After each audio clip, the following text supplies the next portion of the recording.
Should we address the elephant in the room? Well, I mean, I know I'm carrying a bit of Christmas weight still, but fuck off. We're All right. for anyone who's listened, watched, experienced, had the horror of enjoying Digital Rabbit Hole before. Something we discussed, something me and Charlie had said from day one about moving towards a slightly more polished version, in the sense that we can edit it and record it, not live. And then our hands were forced anyway, because rather than having a load of time to prepare for that and get ready for like a little official launch, the latest update on my Mac decided my native audio settings, which are set up, nope, not a thing anymore. No. So I was struggling to record video call, and so we thought, well, this is the perfect time. Our hands been forced. Yeah, to go with it. So yeah, this is, I suppose, a little bit closer to what we're aiming for, while also enjoying. It's going to sound so poncy, but while also trying to enjoy the journey. Yeah. Sort of like, obviously you've got an idea of what you want to do with anything, and I think it's wise to have a general idea in anything in life, as I just knee up the desk and make everything shake. Good one. Yeah, it's good to have a nice idea of what you want to aim for, but also sometimes the best offers can come from places that you weren't necessarily expecting. Yeah. Just in doesn't have to be within the creative industry. It can be anything. You've got to basically, I'm saying, keep yourself open to the possibilities, guys. That's what it is. Yeah, exactly. Polish a turd, or at least throw glitter on it. And who doesn't like a glittery turd? I don't know. I know this is all about the digital rabbit hole, but let's just not go down that journey. No, let's not go down the toilet hole. No, let's not. That's a different podcast. That's a late night podcast. Yeah. The After Dark. Yeah, coming soon. We thought we'd basically not. We won't necessarily run as long as we normally do for this. With it being a bit of a tester, for lack of a better term. But we thought we touched on it maybe on the last episode or within the last couple episodes, that we're both playing the same game at the same time for the first time in a while. And speaking you're not allowed to use the word time anymore. You've used it. I think that was 3, possibly 4 times. Too many times. Too many times. It's time to move on to a different word, mate. But it's the perfect game to go down a rabbit hole, which is exactly what I think we've both done to different degrees. Only because I started it sooner. I'm a further down, but you're definitely tumbling down it at the moment. Oh, in terms of the story. Yeah, I've done a lot of the sort of almost preliminary stuff. We should say the name of the game. No. Let people. No, that's part of. That's. We're gonna have It's going to turn it into a call-in show, and you've got a first person to call in. We're not going to give you the number for it either. The first person to work out how to call us and tell us, even though it's not live. Yeah, there's two competitions running simultaneously. How to get in contact with us, and also to say what the game is. But before we move on to the game, have you been watching, listening, reading anything else since our last episode? Yeah. So. I've been watching. I might have mentioned this last time, but I've been deep on Adventure Time at the moment. Oh. They've just done they've just released. I say they. That sounds very scary. The distributors have just released recently, or done a new printing of the Blu-ray collection of like the whole 10 series all in one big box set. Nice. So I had the first 5 volumes that I'd bought individually as seasons. And then there was like a season 1 to 5 and a season 6 to 10 that they released, 2 separate box sets,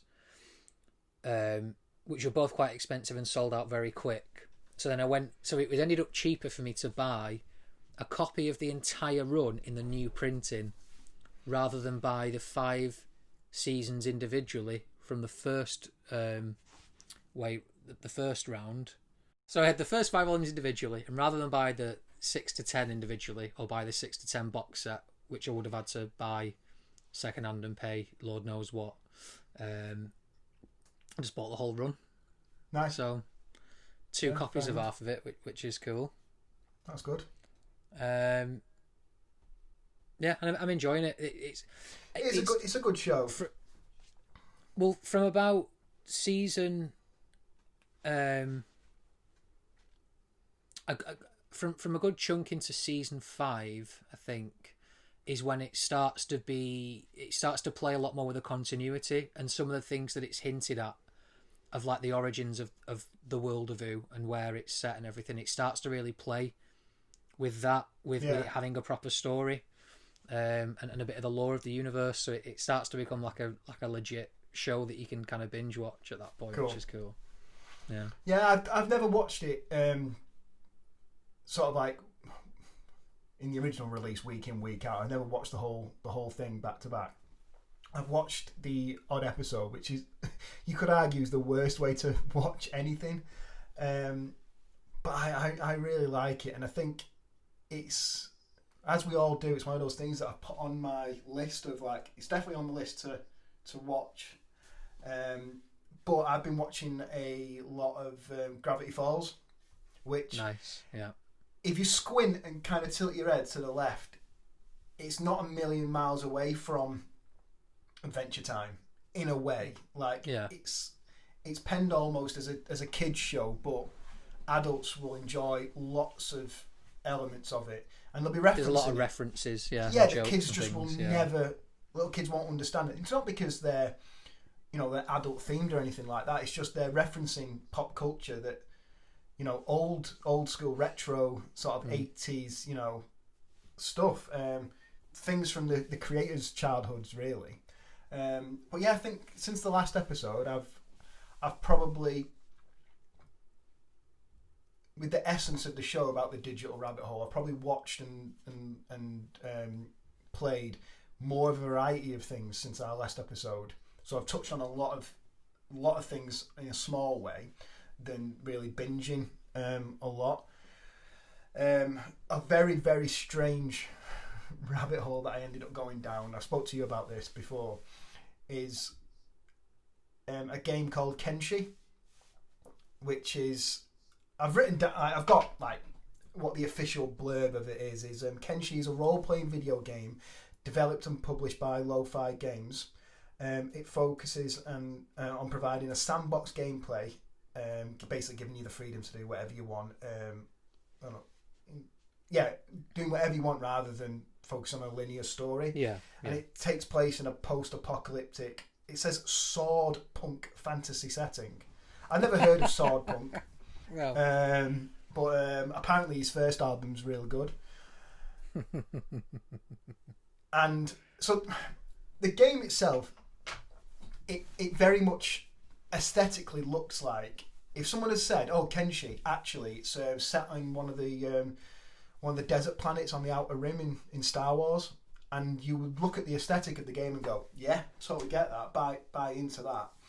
And watching The Mandalorian, which I know we're both like big fans of, at the same time of diving into this Kenshi, not played it, just been watching people play it. Yeah, almost like a little bit of a creep, just creeping on other people playing it. It kind of felt like that. However, I didn't see a video saying Kenshi gameplay or anything like that. The first thing I saw was torso, and I was like, "What is this?" And do you remember that goat simulator where you could literally just play as a goat? That's where my mind went. It's like, this could be potentially quite offensive. It's just a torso simulator. So you're in the video, you're a guy, or he's a guy, no arms, no legs, just rolling around a desert, and that's the thumbnail. So I was like, "Oh, right, this is potentially extremely offensive. What's this?" Yeah. The setup is that you basically design your character in almost like a Sims way at the beginning of the game. You can pick which, I don't know if it's faction or basically geographical location you'll be on the planet, and you start there. And this guy, this YouTuber, I'm just going to get his name up. He is called YouTuber. I can't find his name. We could put it in the edit. Yeah, I'll put it in. But basically, his idea was that, rather than just sit here with the dead air, just just looking at my phone. Yeah. No, he basically wanted to set himself the challenge of having a character who had no stats at all and basically had no arms and no legs, and see how he could get along in this Kenshi. So he's there like pulling himself along on the ground, and he gets like prosthetic arms and legs as the story goes along. And in this game of Kenshi, characters can lose limbs and have to replace them anyway. But it was just one of those things of I was watching it going, what is this all about? Then it turns out it's this Kenshi game. The YouTuber himself is actually he's quite funny the way he goes about it. He doesn't talk in character in it. You're very much watching a guy playing a game, and he's not trying to do the voice and all or anything like that. There's no like role play in that moment. It looks like a really, really cool game. I don't know whether or not I would have I don't know if it's a game for me. It seems a bit too involved. Yeah, I think that's what it. Yeah, I think that's what it is. And it's not a criticism. It's just a matter of fact. But I think there's 12 videos that he's done of this character going from a torso all the way up to him being like taking over this whole planet. And another reason why it felt very Star Wars is that it's a solo play, because you can create parties, like you can meet up with NPCs and join them and get them to like join your gang or whatever. Or he wanted to play it solo, so he's a torso and he's solo, so he called his character Torsolo. Brilliant. Yeah, but the solo origin film ruined that. It's not a family name. I know. Yeah. Oh no, it's fine. No, it's fine. Ignore that one. Ignore that one. So that is something that I've been. It's a nice little another way to fall down the Star Wars extended universe rabbit hole. Well, that's it. I've made my own. Yeah. The Charlie like canon of Star Wars. I keep saying I'll watch that original video he sent, and I'm still not. But I will. I'll watch it. I stayed up very, very late watching all 12 of them. When you just have like a bit of an out of body experience afterwards and gone, I've just done what with my life? I loved it. It was fine. It was great. I like you've come out of a cave. Yeah, the light. I've not ate for 3 days. Yeah, and then actually, I'm blaming this next thing that I've been watching completely on you. So a comedian that you like, Bobby Lee. Yeah. So you told me about this Bobby Lee character. Looked at a lot of his stuff. God, he's a weird comedian, but he's real funny. Yeah. And then through that, the next domino fell down, and I ended up watching King and Sting, which Theo Vaughn on that. Mate, he just I'm a big fan of comedy, and I don't know if you're anything like me, but sometimes you'll stumble across a comedian and you're just like, oh, this guy is. This is definitely my sort of like strikes a chord with you. Yeah, and it's not like his humour's not necessarily anything like mine, and he doesn't talk. It's not like his life stories. I'm like, I'm there with you, man. I remember what it was like growing up in Louisiana. It's not about the stray animal belt, as he calls it. It's not about the relatability in a way. I do relate to him, but it's not about the shared experience or whatever. It's just something about his humour and the way he puts a sentence together, which is so like unique, literary incorrect, but so vivid. How he talks about things. Like he's on Joe Rogan's podcast, and he describes what's Joe Rogan's mate called, the one who loves conspiracy theories. Alex Jones? No. The other fighter. Oh, he's one of his best mates. Eddie Bravo. Eddie Bravo. Yeah. So it looks like Theo Vaughn and Eddie Bravo had a conversation before they started recording the pod or anything, and Theo Vaughn describes Eddie Bravo as he's like a deaf Jack Russell, and you're like, oh, that's quite funny, and he goes, oh yeah, because deaf Jack Russell, once you're getting out of the car, you can't get him back in. And I was like, how has his mind got to using that as a way to describe someone? However, it's completely not wrong, as it's incorrect as a description of somebody. Literally, as you wouldn't use that as describe that as somebody and use it going forward, describe general people like that. However, having watched like Eddie Bravo talk and stuff, it's like, yeah, nailed it, absolutely nailed it there. So that's and then obviously, should I mention the game or should I not mention the game, or how far do we want to go with not mentioning the game? Oh no, yeah, we'll mention it. Yeah, and then so I say I've been watching, listening, a lot of different things. However, I have played quite a bit of Ghost. It's such a good game. Yeah, so Ghost of Tsushima, which is anyone who's watched me on Switch has seen hours of me on that, and it's not exactly the most niche game. People know of it, but it's just absolutely ambiguous gorgeous. Amphibian. Sorry, ambiguous amphibian. That's the YouTuber. Right. So what I'll do, I'll leave it another 20 minutes and then I'll just go, oh, and one more thing, sort of like Columbo style. So it's a Ghost of Tsushima. Yeah, it's absolutely.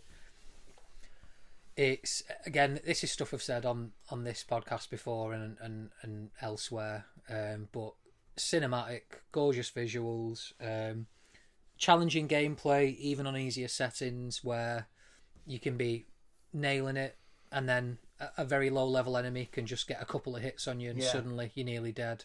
I mean, I'll be disclaimer out there. I am playing it on easy. However, it's only because I'm crap. No, it's only because I'm playing a few different games, and I've spoke about this before. I am so much more story led than anything. Like, it could be the greatest gameplay in the world, but unless the story's strong, I just. It's not that I hate it. I almost forget to go back to it. It's the story that keeps me going back to a game. The only caveat that I've got with that is that I could have a game which has no story, essentially the online version of like GTA. However, if I'm playing with mates online, that's like it's almost like a completely different entity for me. Yeah. They're all games, sure, but you experience it differently. Yeah. So that's the only caveat that I've got with that. But like you said, you know, a low level NPC can just nail you if you're not concentrating. I said about not being able to button bash, but there are certain times when you've got loads of enemies, or you're trying to get to a location and one of those events pop up, and I've gone into it and just tried to use the heavy attack and just knock them out. Yeah, and you can button bash to a certain degree. However, at the end of it, you find that you've got no life left. You've used all your what's the golden resolve. Resolve. You used all your resolve and gone. If I'd have just taken this a bit slowly, they wouldn't have touched me, and I would have had all my resolve pumped back up at the end. So you can button bash, but there's definitely a payoff or a charge for doing that. Yeah. But so going back to that, so I mean it's got the perfect balance of that kind of gameplay, but then also it's not so complex that if you're a more casual gamer, you're gonna be switched off. It's not going to put you off, and it's got a nice balance of that also with like a decent size open world. Yeah. Again, not too much, not so much happening that that it becomes overwhelming, but there's enough there that you can go down a rabbit hole even within the game, like I've done on stream many times, of just, I'm going to do this mission, I'm going to stream only for an hour, and I'm just going to do this mission. And it's like 2 hours later, it's like, oh, I've ended up finding villages and collectibles instead. I think you're the reason why I haven't, story-wise, progressed as much as I would normally have.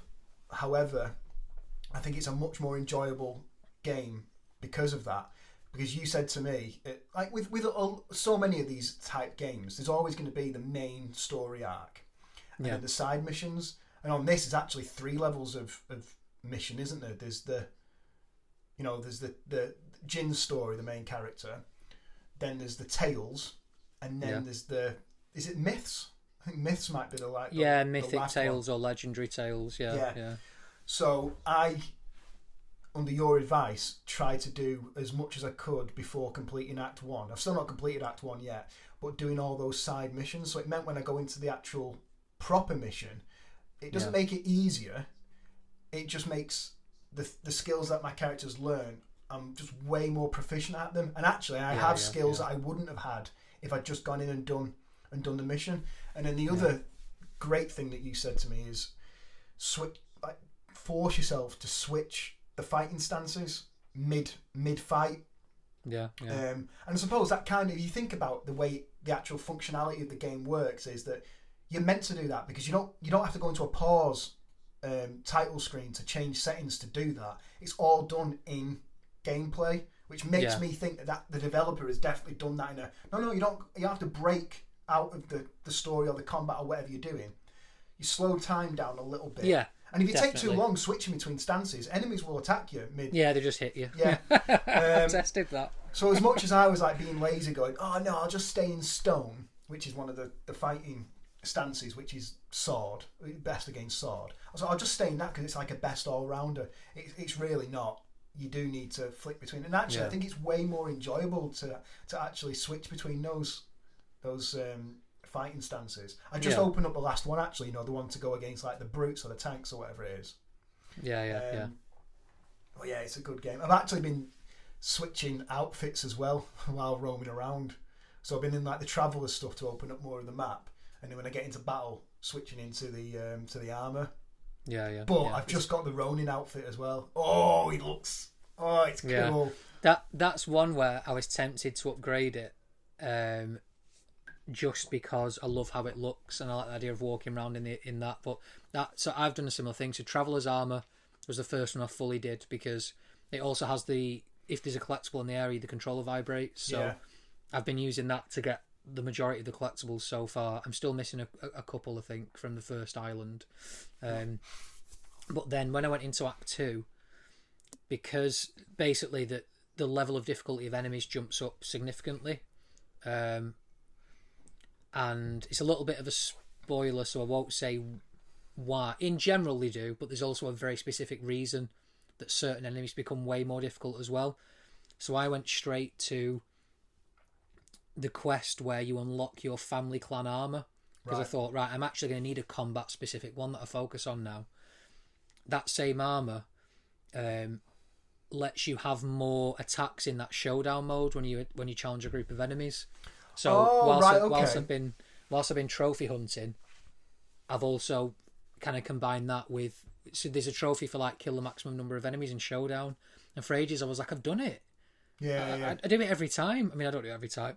If I've not played for do it every time. I'm bad at that. But yeah, so I've gone straight to that, and then I found that is such a game changer. I think you can get 5 or 6 with it instead of just 3. Really? And so some of those groups of enemies you come across, you can literally do the whole lot in showdown. Because it's cool. Obviously the original showdown is just you and one other guy, isn't it? And then you open up a perk that lets you do 2, which is what I'm at now. But then certain ones you have to pay like 2 levels to upgrade it 1 level, or you have to pay 2 tokens or whatever. 2 technique points, to upgrade it. And at the time, I think I had like maybe 3 techniques that I could spend, and I did it on 2 assassin, you know, the double assassin at that time, and then it was also, I spent it on slowing down. I was struggling with the archery, and then there was you could spend your technique on slowing time down a little bit to line up your shot, and I thought, you know what, I feel like I need to put that in there, because at the moment, if I'm not enjoying it and I don't feel like I'm getting a lot out of the archery, I'll probably just not use it, and I feel like I'm closing myself off to quite a lot of the game there. So I thought I'll spend it on that to kind of almost make it not easier, but you know, just to give myself that little bit more time to learn how to use it properly. But the next one I want to do is to start leveling up the standoffs, or showdowns, whatever they are.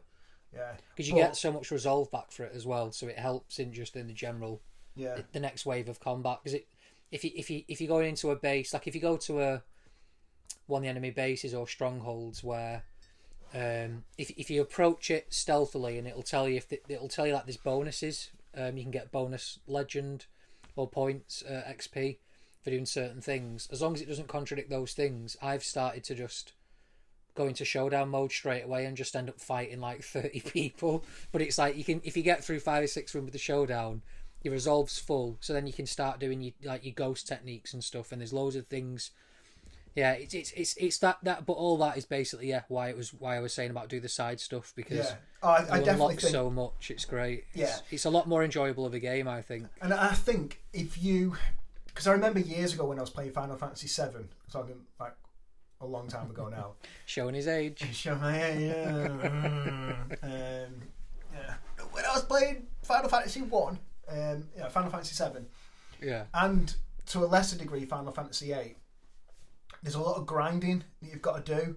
Just running around, leveling it up and stuff. And I think if the game had started like that, you wouldn't necessarily be longing for those story points.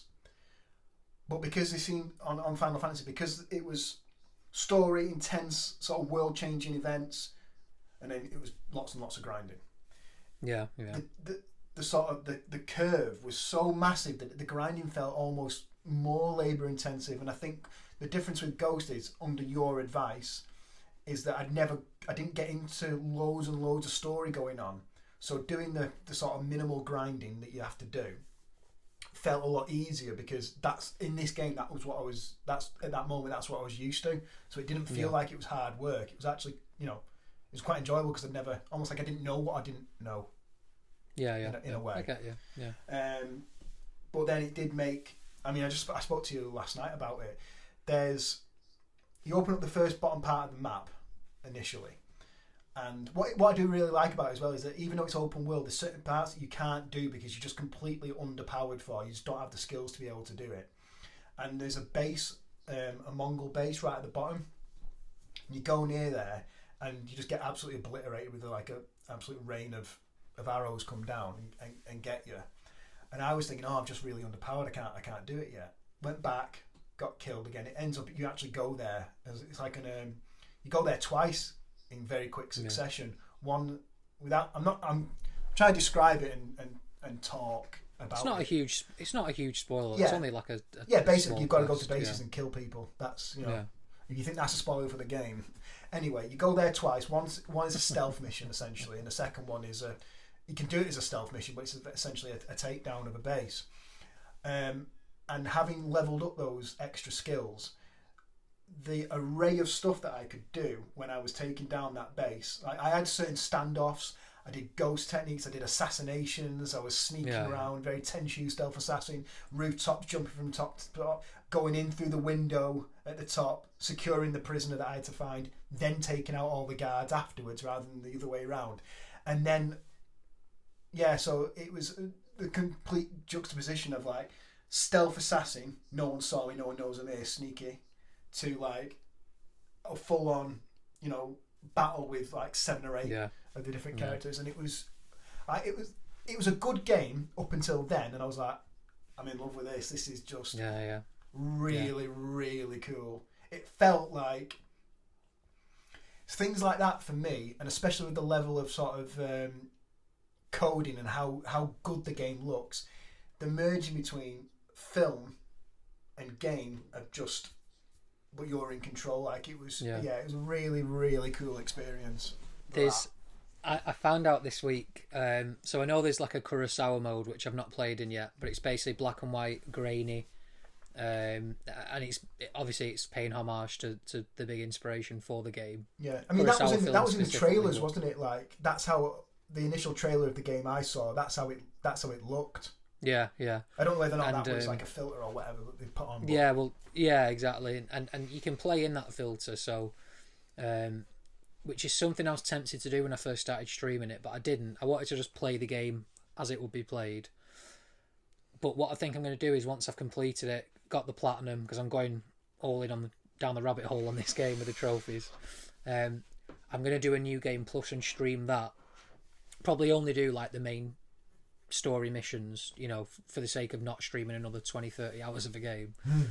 But I'm basically going to do it in Kurosawa mode. I also found that if you buy one of the editions of the game, or if you just buy the add-on that makes it the equivalent edition of the game, it might be the pre-order equivalent or the digital deluxe, whatever it is, there's a director's commentary as well. No, so I'm like, this is the perfect blend of everything that we love.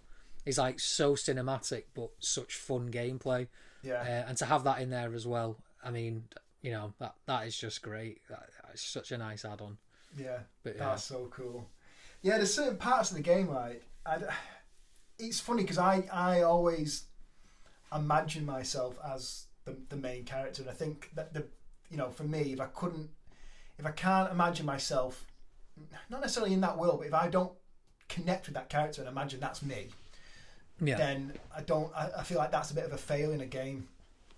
Because going back to Final Fantasy again, so I think it was Final Fantasy 8, there was a certain section of the game where I couldn't stop playing because I felt like, and this is me as a kid, I felt like, if I save it and stop playing it, my character's in a tent in the middle of a war zone. I wouldn't be happy about that, so I've got to get him out of there before I save it and walk away. And that's only the narrative. It's not like an OCD thing. It's just, and I'm the sort of person that if I've got a job or a specific task that needs doing, I feel like I can't go off and do something else because I've got this like sword of Damocles hanging over me, making me go, Charlie, you've got to go and do X, Y, and Z. You can't go out and see Lewis. You know what I mean? So I look at some of the times when Jin's having like a conversation with somebody that's nothing about getting his uncle back or stopping this Mongol invasion or war, and I'm like, Jin, what are you doing? Get out of the hot spring, mate. You got Mongols to get rid of. Like, stop having a good time. Stop sitting there writing like haikus, mate. That's something I wanted to talk to you about, and I don't know why I've never brought it up. One of my favourite things, and we've had a good time with it on live stream of the game as well. The naked shot of Jin getting him out of there. little peachy bum time. Hasn't he got a nice little peachy bum? Well, mate, he's a samurai. He's highly trained. I didn't realise that samurais had to be proficient fighters, writers of haikus, and just have an ass you could bounce a quarter off. Didn't realise that was a thing. However, I do like it when you come out of the hot springs and there's always like a branch just in the way. Yeah. Tasteful nudity. Tasteful, that's what we want. Tasteful male nudity stuff. Yeah. No, yeah, I think it's great, that it's funny. But it's like as funny as it is, it is a game that really does sort of pay that homage to the fact that the samurai were like a job and a lifestyle and a discipline and a whole class of people, and there was a whole routine and a whole way of thinking and lifestyle that comes with it. And it is that it's about getting good at poetry, about reflection on things. It's not like I'm the best fighter, so I'll just kill everyone who I want. And it's like, well, no, they were skilled enough. Killing and rules. Yeah, and stuff. exactly. You definitely see like how the Jedi are 100% based on the samurai. Like it's like 100%. But yeah, there's a bit where you have to assassinate people, or in a particular, it's actually that mission at the bottom of the map where you first get introduced to the ability, like that actually unlocks it as part of the gameplay. And you do it and whatever, and Jin says how it's against the code of the samurai. The samurai never basically announce themselves, which is all the standoff and stuff at the beginning. Like, when you first walk in, it's like you always kill an enemy that you face. You don't kill them from behind, and and all that. Yeah, and he talks about that. And then when you do it, so that's kind of like a mini tutorial moment where you learn how to do it. But then the next time you do it, like solely off your choice in combat, there's a flashback to when you stood there with your uncle, and I did it, and I was like, oh, do I need to go back to an earlier save now so that my character has never assassinated anyone and he's loyal to the samurai, and I thought that, and I was like, that's great that I've connected with this character, that that me and Jin are kind of in the moment one in the same. Like, I got that regret, and it's kind of completely irrelevant that in that moment that it's a computer game, that it's on a PlayStation 4 and I'm in my room like with my little controller playing around. It's like, it's just a story. You're just sympathising. You've just made an emotional connection with the narrative at that moment through the eyes of that character. It could be a movie, it could be a book, it could be a comic, it could be a game. It's all in that moment. For me, it's just all the exact same thing. It's all about the story. But yeah, I did feel like a little twinge of guilt of like, should I have done that? And like, maybe it's the sort of, the storyteller in my mind who's now thinking, oh God, when I see my uncle, is he gonna like disown me and hate me because of this thing? And it's like, almost like it's not worth saving, the island if you sacrifice who you are. And I feel like maybe getting ahead of myself, thinking like, is almost sort of a Lord of the Rings style sort of ending. Is it going to be like, yes, I've saved everything, but I can now no longer live in this world because of who I had to become, to save it, sort of thing. Well, that's the whole idea of like Joseph Campbell and the hero's journey. And I've noticed in recent years a lot more people kind of going against it and saying it's not necessarily the only way or the ultimate way to tell a story. It just so happens that a lot of stories traditionally fall into this format. Same with Star Wars, same with everything, all the way back to like Legends of King Arthur and whatever. Of the idea of the hero's journey is where someone will be in one position or feel a certain way, and in order to overcome an obstacle or the enemy or to save their home or what they love, they have to change so much that they then can't enjoy the thing they've saved. Yeah. And like you say, Lord of the Rings, at the end, Frodo.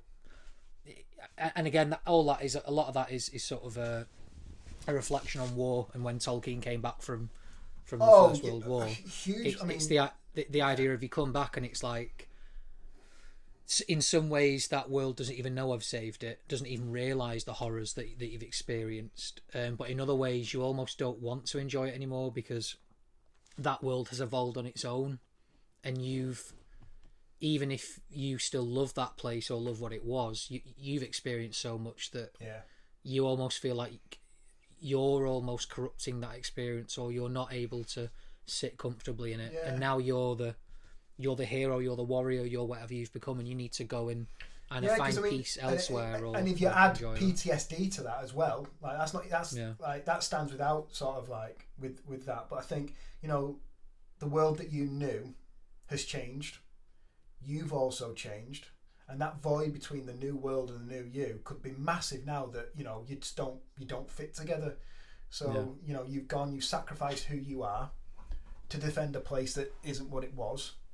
Yeah. And now after all that trauma, where do you stand? Yeah. Like, and that's I think what's interesting with the game as well is the idea that there's an argument to be made that they already lived in the perfect society or the ultimate way of living, even as a warrior. And when the Mongols come and don't honour these tactics and these honour traditions, honour. Time. That you, like you say, with the assassination techniques and stuff, that's not the way the samurai fights. But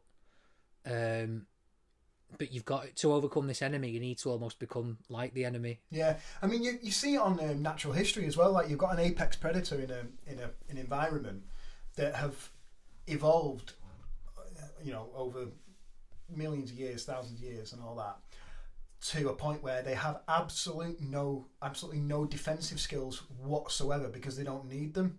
And then either mankind turn up and destroy stuff, because that's generally our MO.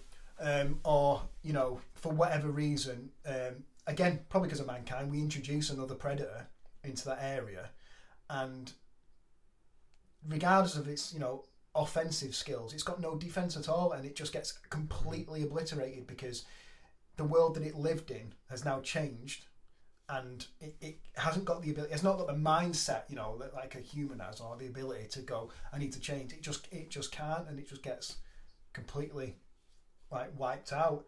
And I think, you know, Jin's character is at the point where, well, the samurai were the apex of that society, but the Mongols came along, and it's not they're beating us. They beat them.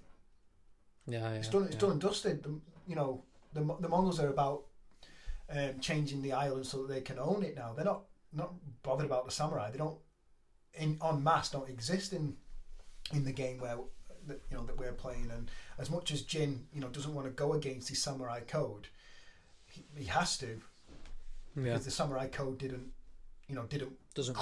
work. You know, to a certain degree. I suppose that's the you know, a lot of people live by the mantra, innit? You know, evolve or die, really. And that's, you know, when you're growing up in the real world, you've got to do that, like. You know? But, yeah. It's a great game. Oh, it's a great game. And you know what? Talking about it now, it makes it seem way, way darker than. I think, to be fair though, that it has got those moments where you'll be playing a side quest and it seems like, oh, it'll be a little find a couple of bandits and blah blah blah, and then you'll find out in it, oh, the character you're helping, the whole family's been killed. Yeah, that's exactly what I was going to say. Oh, okay. Like, this just took a dark turn, and it's kind of like it treats it with respect in the sense that, you know, it has funny moments, but it doesn't make too much light of that. Yeah. But it also doesn't make it seem too dramatic or out of the ordinary, and it kind of lets you know that at this, especially at this point in time in this world, that is exactly. that is how brutal it is. Yeah. You know, there's an occupying force in your homeland, and they've not been nice about it. No. So, I think it's happened. It's happened a couple of times. I think it happens in the main story about the whole family being gone, and I think it's happened a couple of times in like the side quests and stuff where you've gone, yes, there's a guy by the river who says bandits have come and my daughter and my wife ran off. Can you go and help me find them? And you come back to him and go, yeah, mate, it's not happening. Yeah. Everyone's dead. Everyone's dead. Yeah.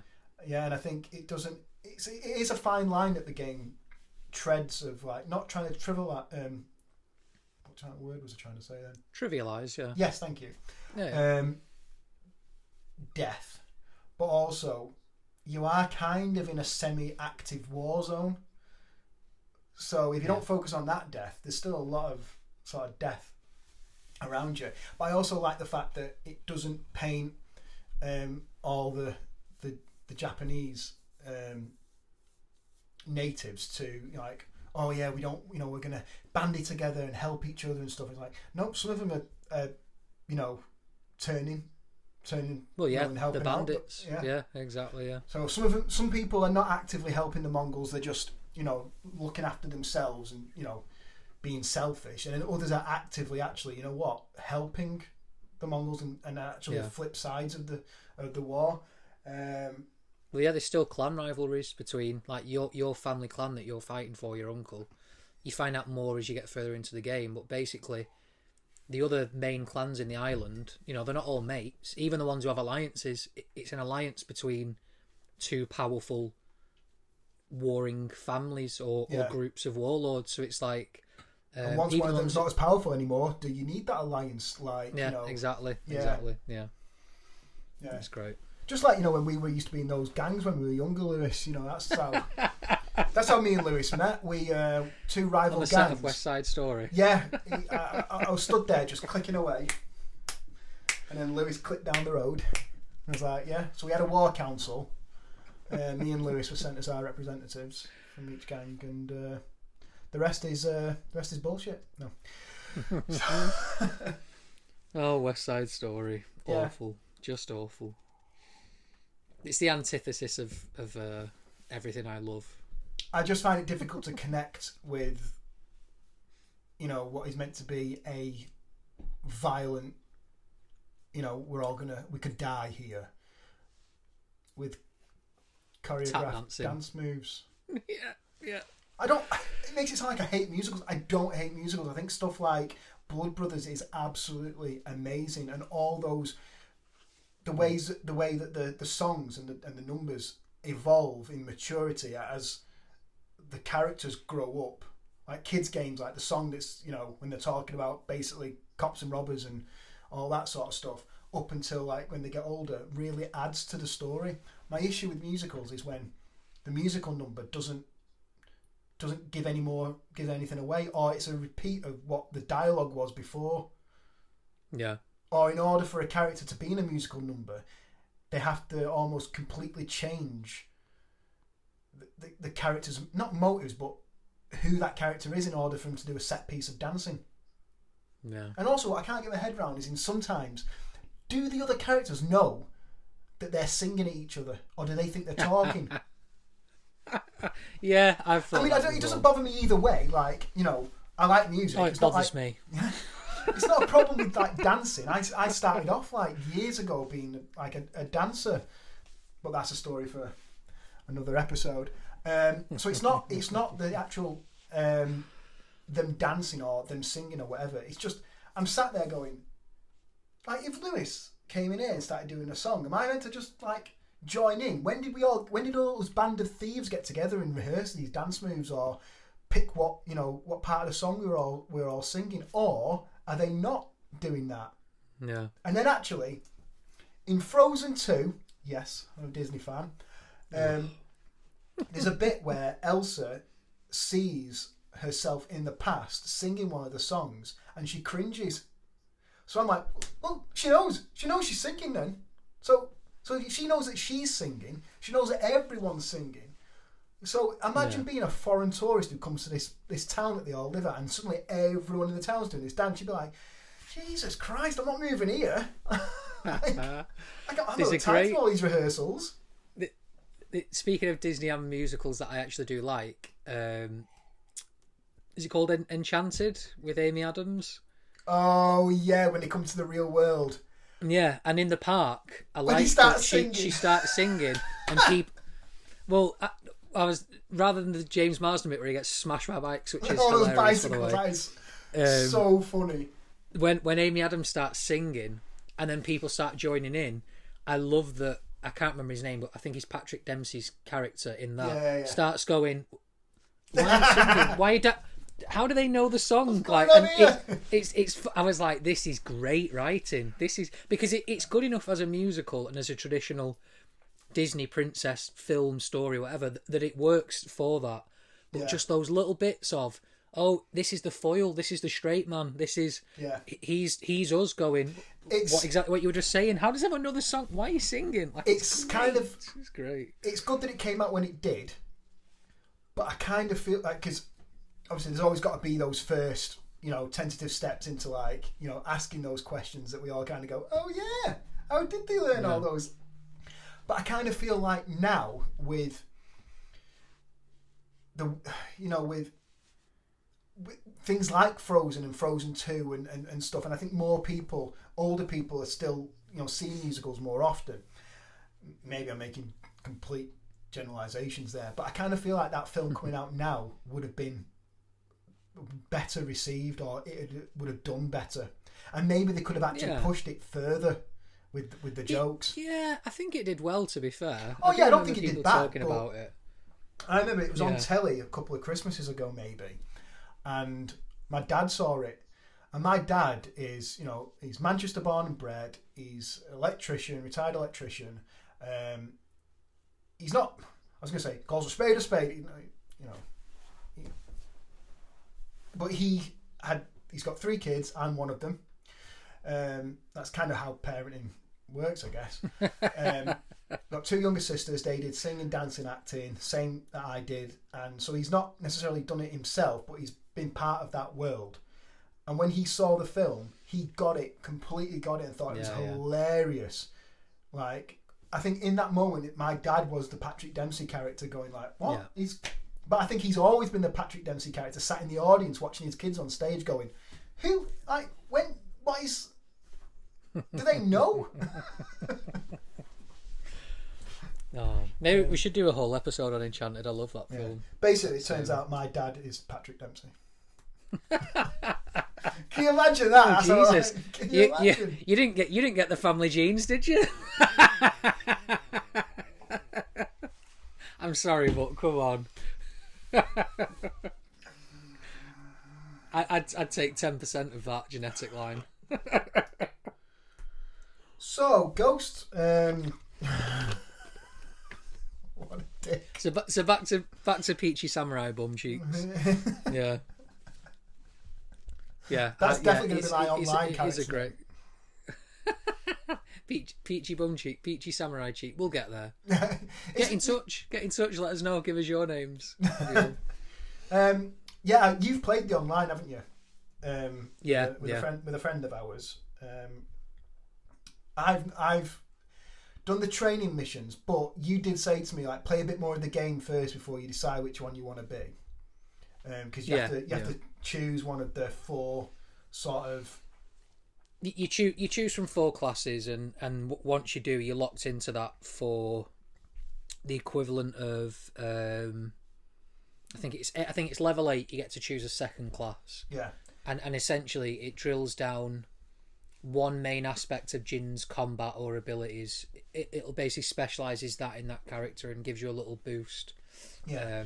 And despite listening to all your great advice regarding the side missions and all that sort of stuff with it, I didn't listen to that advice and I picked one straight away. However, I picked it based on what I know I'm like as an online co-op with mates online, like what my play style ends up being like. So I think I have picked the right one. Now, none of the 4 styles are meant to be like, oh, these are all 3 of them are like really specific, and the 4th one is like an all-rounder. It's not really like that. But I have gone for essentially the soldier, the sort of. It's a samurai class, isn't it? The hand-to-hand combat. The hand-to-hand combat. Yeah. Because as much as it's nice to pull those other skills out during the game, I definitely always. Well, I mean, retrospectively looking at it, it's definitely the right class to play, because whenever I have the opportunity to upgrade like my bow and stuff like that, because you're building components to upgrade everything, it's all the same components in different percentages or different amounts. I know that I've got an upgrade for my bow and an upgrade for my the small sword that I can do now, but I know that I'm close to upgrading my katana, so I don't want to use all the supplies on them because I want to upgrade my katana. And I think as much as I do use the bow, and I've obviously I've used the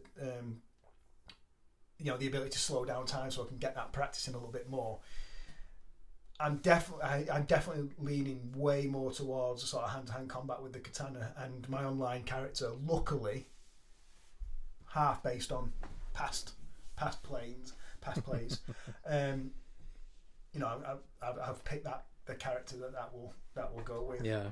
Which is good. Which character have you gone with on the online? Have you gone? I started with the archer, so I think it's the hunter class, and then Chi. Is that the one with the rabbit? Is that the rabbit mask character? Yeah. That is scary, man. Yeah.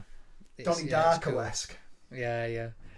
What's Chi gone with? He went with the assassin. I think it's called assassin, the class. So we basically picked it on. Oh, that sneaky little backstabber. Classic Chi there. Classic Chi. He would tend to do the assassinations when he plays the game and plays stealthily and skillfully. So I thought, rather than do a melee combat guy, which ruins the element of surprise, I'll go for a ranged character, because I really like the archery on the game. I tend to use the bow quite a lot. So I thought I'll play something where I can also keep a little bit of distance from enemies and get a few kills with the stealth, or if Chi's cover is then exposed, I can provide cover from a distance for him. We need to have a word with Chi, actually, because he does a lot of exposing, but that's nothing to do with the game. So, I can't wait. Right, we need to get gameplay online of you and Chi doing your best to complement each other, and then there'll just be me running in like. Guess they've seen us. Thankfully, it's not even as those characters, you're not massively weaker at the melee combat necessarily. the main thing that I've realised it plays into is your health and resolve will work differently with what you're doing. And then, because some of them help like your party, don't they? And yeah, things, exactly. And then your special ability will be massively influenced by your class. So for example, for the assassin one, you go invisible for 20 seconds, 30 seconds. Which on low level is rubbish, but the more you do it, becomes really powerful. Yeah. The hunter one does like 4 or 5 headshots. As long as there's enemies to headshot, it targets them if you're quick. And then I know the samurai one does like a big special move where he like kills 3 or 4 people. Yeah, he kind of does almost like a lightning pulse between them all. There's actually, I can't remember what it's called. It might be called a lightning attack or something. It's one of the first attacks that you learn properly in the main game. I think it's like triangle and circle together. Yeah, it's like spend 2 resolve and you do like a automatic double hit on someone or something like that. Yeah, I think he kind of does like a bit of a charge up. His sword turns like has a blue glow to it, and then you can literally, doesn't matter if they've got a shield or whatever, it'll chop through them. So like the big sort of, they're called like the captains or the boss or something. Yeah. Two of them will see that guy off quite. But obviously, the problem with that is that you're spending your resolve, and your resolve is also how you pay for your health to come back. So there's got to be a bit of a trade-off. So I do use it quite a lot, but it tends to be at the end of the fight when I've got like the boss to kill off, or I'll use it quite a lot when you have the one-on-ones where you'll duel with someone basically. When you get the bow and all that and that sort of stuff. But I really like that move, and I do use it. It's funny, isn't it? Because if you look back on all the little combos that you can do, and in your menu screen, like you can go back and look at all the things that you've learned. There's some stuff that I don't need to look back and know what the combinations are for them, because I use them quite a bit. I struggle a little bit using the heavy attack where you're meant to hold it down and then repeatedly hit it twice. But I've been playing with it out of combat to see what the actual animations are, so I know when I've done it right. And I think basically if you just button bash triangle heavy attack, it just does the big hard attack, and even if you charge it up, if you don't hit the double triangle afterwards, it just does it charges it heavy attack. If you do it correctly, it's almost like a pincering move, like you'll like lunge forward with the sword. On stone stance, he does a piercing strike when you charge it and you time it right. Which so it's just learning all them. But yeah, that bit of advice you gave me about forcing yourself to switch between stances mid combat is so. And you do mess it up sometimes, like because there's a little bit of clipping when you're running towards a character in a stance, and he'll automatically turn to the nearest character and want you to engage with that one. When if you've got like 3 guys around you, right, they're all like sword wielders, so I know I need to be in stone. But then there's one with a javelin, and you're like, right, I need to be wind for that. But in the order of how close they are to you, you'd be stone, wind, stone. Where I would be thinking, I'm just going to stick in stone, get rid of all those guys, and then go for the javelin. But because of the way he automatically, I suppose it's a non gun game auto aim thing. And you just got to be a bit conscious of that. And then sometimes I'll do the double roll to get away from somebody, and I'll do it too much and end up rolling way too far away, and then get peppered by an archer. But I think, going against what we spoke about last time we did an episode, and I was saying you can't really button bash. You can, but you're never going to learn anything, and you're always going to be button bashing. And I'm guessing early on, low down in the game, you'll cope quite fine. But as the game progresses, I think the game skill, the skill level will it'll be surpass your button bashing abilities. Effectiveness from that. Like I was saying in the second act, I won't spoil anything story wise, but there's a very specific reason certain types of enemies become really powerful, and the Mongols and bandits and the usual people you face do get more difficult. I found there's a lot more specialised that happens guys. that happens with every game anyway, really. Yeah, You know, like, yeah. And as much as people don't, you'd think that I want to get stronger and just be able to annihilate everything around me. It's like, yeah, but if every game's enemies stayed at the same level as at the beginning of the game, you'd get well bored of it. Like, yeah. As much as you don't think you would on a sort of very sort of surface level, I think you really would. Yeah, but there's what you were saying about the button bashing. It literally doesn't work after a certain point. There's certain enemies that will just counter you and kill you every time. So it's so anyone who's not played it yet or who's struggling with it, just practice that stance swapping, because it is so good.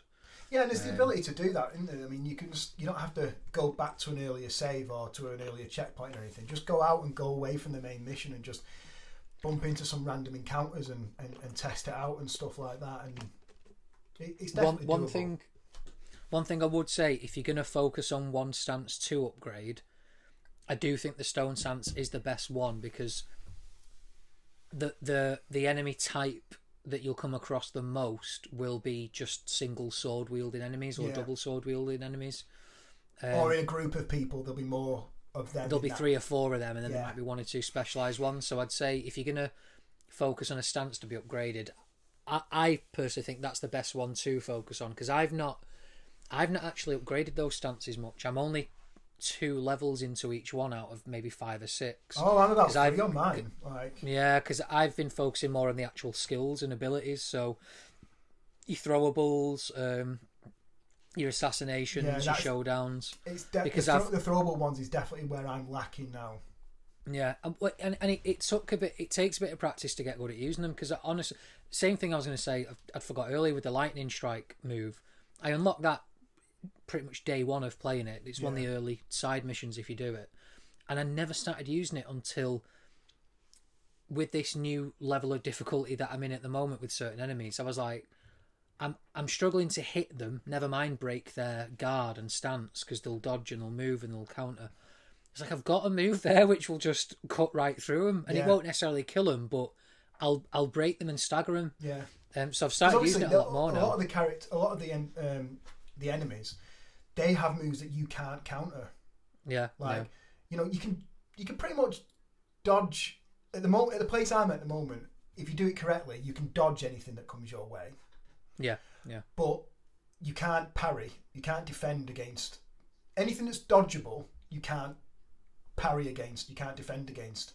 The difference between the sort of the red alert and the sort of silver and blue alert that you get when you're playing it.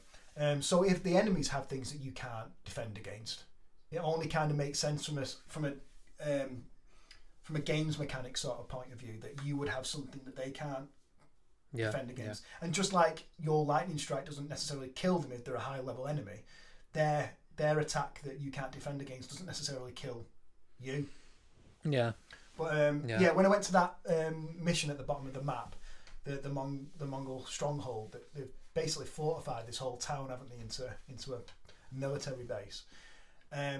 You get anywhere too close to it before you're meant to, and you just get like a hail of arrows killing you.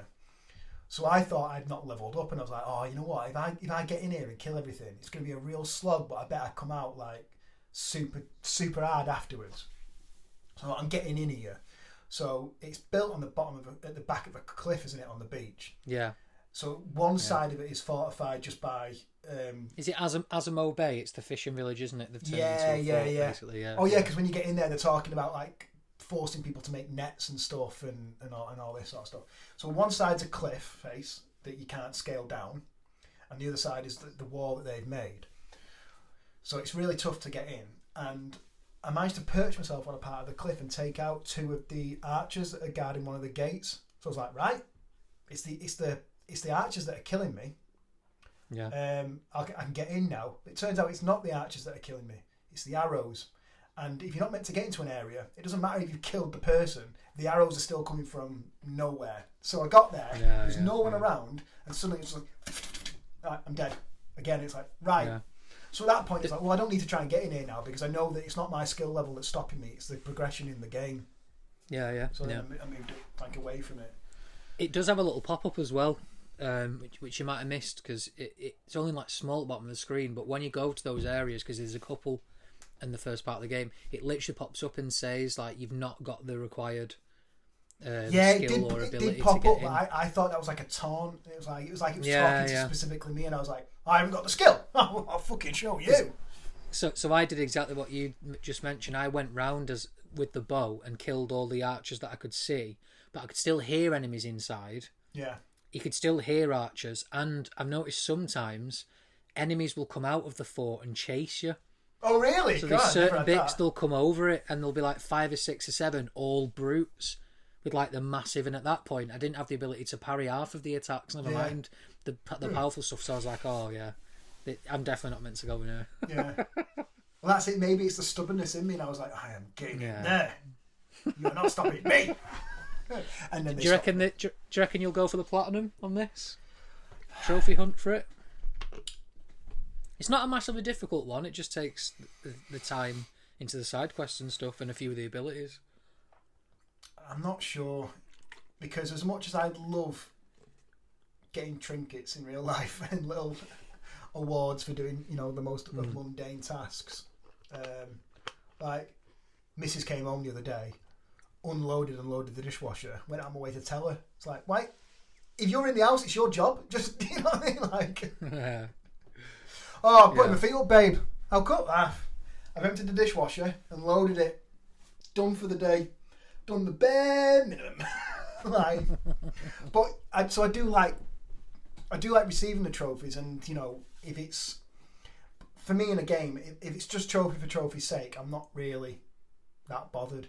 Like in Fallout 4, the bobbleheads, like you don't like the bobblehead is a representation. Like it's just something to have on the side sort of thing. But if it doesn't improve my skill or I don't get something from collecting it, then I won't just collect it for the sake of it. I think the bobbleheads do though, don't they? Oh no, I'm talking like get skills. I'm talking like just more collectibles in general. So the thing that really annoys me in Fallout, for instance, is that I don't know whether or not maybe I'm just being rubbish or whatever, but they stay in your inventory, the bobbleheads. But the only way to put them out onto something is that massive, massive blue, horrendous looking block cabinet with the different levels on to put all the bobbleheads on. And it just looks fucking horrible. So I like that. The display stand for it. That's cool. So I've got a mod on it where I can place anywhere mod. It's basically like sort of 2 foot high wooden stake, and you can place it. It kind of does like a move all glitch on anything you put it near. So it lets you place anything anywhere. But the caveat is, as long as the wooden block you've got can stand there, the sort of collision algorithm or whatever they use is just based on the stake and not the item that's connected to it. So I've managed to glitch or place anywhere the big bobblehead stand thing lower than it should be, because I did the wooden block on a curb at Red Rocket, and then the bobblehead thing was off the curb. So when it moved, it was lower. And then I've glitched it inside a table or a cabinet. Right. So now it looks like I've got a cabinet, like one that fits with the rest of the house that I'm designing. Because that's what I do. And then it looks like the 2 levels of the bobblehead thing is like almost like that's a stand in itself. It looks like it's been placed on top. So it kind of works now a little bit. But I think maybe it's the dimensions of the bobblehead stand that I don't like, because it's you're putting the bobbleheads on top, but what's the massive base thing underneath for? Yeah, it's in my mind it's a bit phallic. It's a bit like a pointless, weird, ugly block, and then just the thing on. That's the thing I like on top, where you put them. The thing on top's fine. It's like, why does it need to be so big? That huge thing there, you're only using like 40% of what the item is.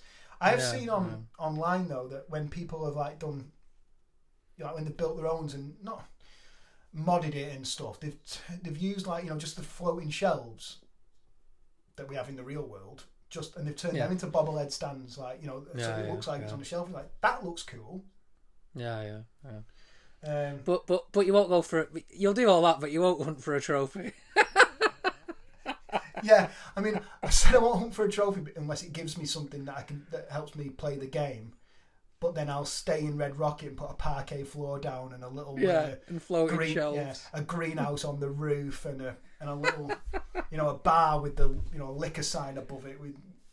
I'll do all that, but I'm not collecting a bobblehead, for God's sake. No, that feels like a good place to leave it.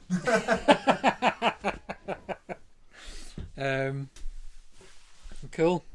This has been a fairly successful first test, I think. We've only done the recording bit, dude. There's many aspects of this that could go wrong. I might end up just deleting everything by accident now rather than pressing stop. So nice.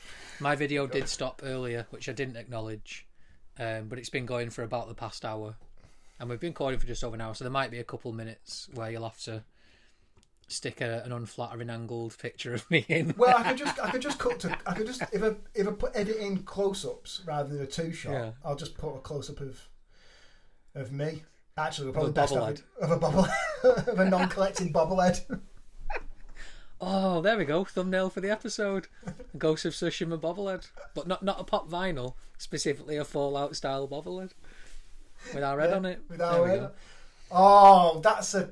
Yeah, I'm formulating an idea which I'm going to get you to do. I'm formulating a job for you, Lewis. Oh, since we're not live on Twitch anymore, I will shamelessly plug go to twitch.tv/LewisAlexRyan if you want to see fun, very much on-brand content to today's conversation. For me, the majority of my stream will just be if it starts quiet, if there's not a lot of viewers at the start, or if the chat's quiet, if it's mainly lurkers, I'll just do a little bit of a vague commentary while I'm playing. I'm not going to go into deep analysis of the game and the world and the developers. I'll literally just comment on what I'm experiencing as I'm experiencing it. But a lot of the time, once you get a few people in, and like I've got a few regulars who'll pop in and out, it just becomes a bit like this. It just becomes almost like a pseudo podcast. I've had quite a. We're going down into a whole new conversation here now, but I've just about to finish. Yeah, I've had a very lucky experience with my first foray into live streaming the games, because I've stumbled across a couple of really, really genuinely great communities and viewers out there. I do love a good trolling session. However, it's like when you're with a group of mates that I don't mind. I actually actively encourage piss taking, not just at somebody else, but the other way around. I think in life you've got to be. You can only take the piss out of someone in life if you're willing to have the piss taken out of you, and actually for the greater good, for the greater comedy, for the laugh, for the best laugh, actively offer yourself up for the piss take. That's your payment. I want to buy time taking the piss out of you, and my payment is people taking the piss out of me. Yeah. So for me, I love a good trolling session as long as it's meant. It's almost like a celebrity roast. We're all there for that, and everyone understands that it's that. Yeah, it's the concept. But it's when it becomes trolling and in like that proper nasty side comes out. It's like, mate, this is, the world's a shitty enough place as it is. We don't need to be doing this. We don't need to be going out of our way to find YouTube videos and then get to the next video to put a shitty comment on that, to then find the next video and put the same shitty. It's like, what are you doing with your life that you've got time to do that? Let's, find the funny, build the community, And as much as sometimes I probably fail at that in real world and online, but that's kind of what I aim. That's the kind of aim that I'm going for. Yeah, exactly. Maybe, that's always the aim. Find the funny. Otherwise, you're just a bully. Yeah. Yeah. There we go. There's that one. Deep talk. Yeah. Deep talk. Name of your sex tape. Good God. Right. Any final words? Yeah, guys. Remember, pay no attention to the man behind the curtain. Perfect. Bye. Bye. A big howdy and a big thank you to everybody who has watched or listened. If you enjoy our podcast, please hit follow, like and subscribe, whatever platform you're on. Rate us and review us, turn on notifications for our next episode, and you'll be really helping us to grow and keep building a great community. You can get in touch with us on all the socials via @DRHpod, or for us individually, it's Lewis Alex Ryan and _ Charlie Fallows.